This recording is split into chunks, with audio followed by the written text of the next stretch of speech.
Hey, welcome to my channel, Katie's Created to Create. Today I'm going to talk a little bit about knitting cables, especially without a cable needle. So there was a lot of interest in a short demonstration video that I put up that is just me knitting a cabled blanket without a cable needle.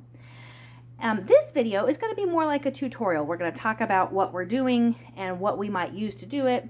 So the first thing I wanted to show you was 3 types of cable needles.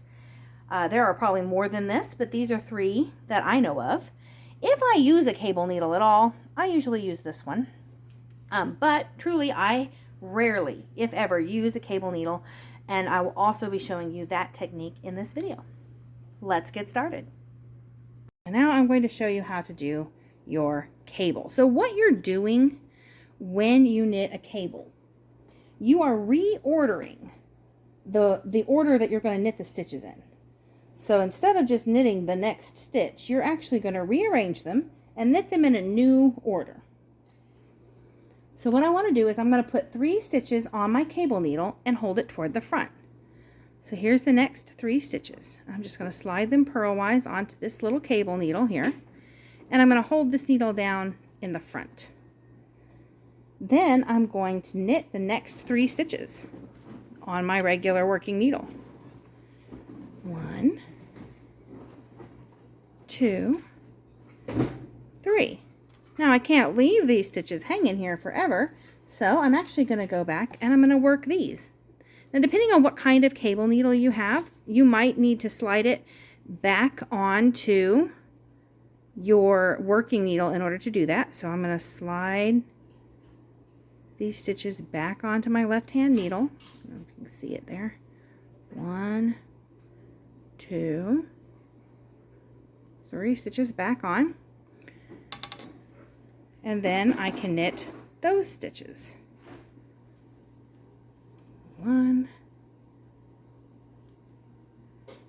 2, 3, and you can see right there I have a cross going towards the left right there. If you didn't catch that, don't worry, I'm going to show you at least twice more.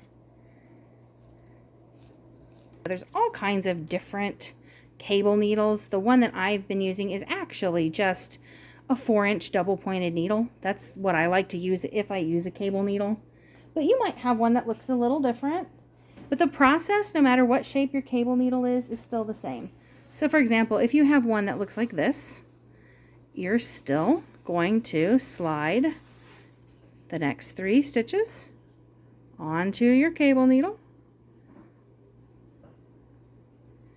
Knit 3 that are on your left hand needle.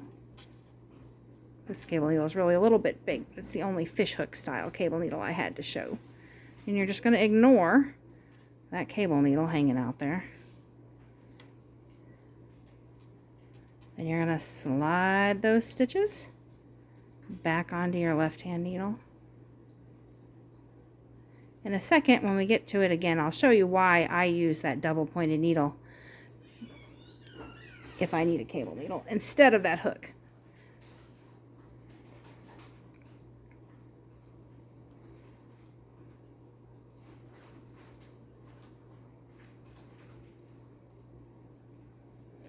So one of the advantages to using the double pointed needle is you don't even have to put your stitches back on your left hand needle. When you use the DPN needle, you can actually just knit right off the needle. And when we do another cable, I will show you that technique.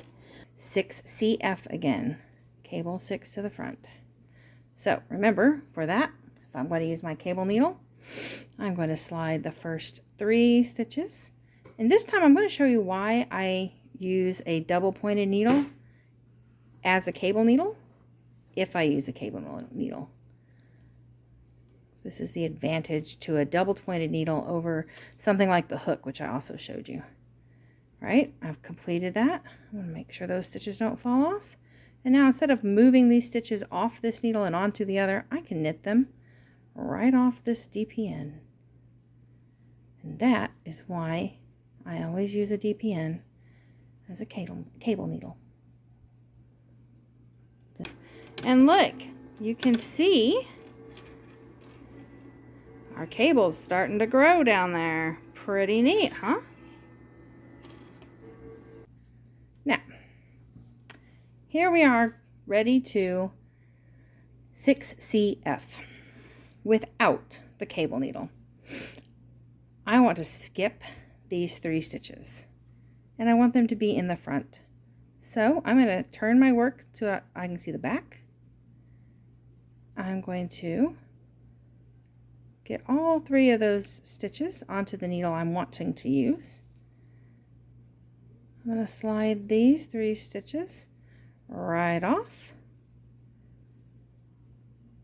Put them back on this left-hand needle. Put those back on the left-hand needle. And I have now crossed all my stitches correctly and they're ready to be knit. If you didn't understand that, don't worry. I'm going to show it to you one more time here in a little bit. But this is how I do almost all cables that are 6 stitches or fewer. Now, if I get a cable that's 8 stitches across or something, I will often use the double pointed needle. But if it's just 6 stitch cross or less, that's what I usually do. And the reason is I just find it to be faster than having to fiddle with my cable needle. I don't have to hold on to it, keep track of it, find it when I need it. I don't wind up having to sit with it in my mouth or behind my ear or in my hair or wherever else so I don't lose it.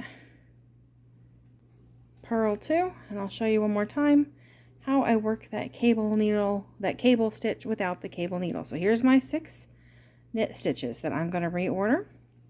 I want these to be in the front, so I'm going to pick up the 3 I want to knit first from behind by sliding my right hand needle into every single one of those stitches.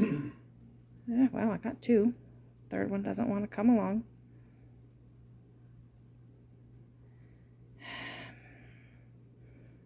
I never have trouble. There we go.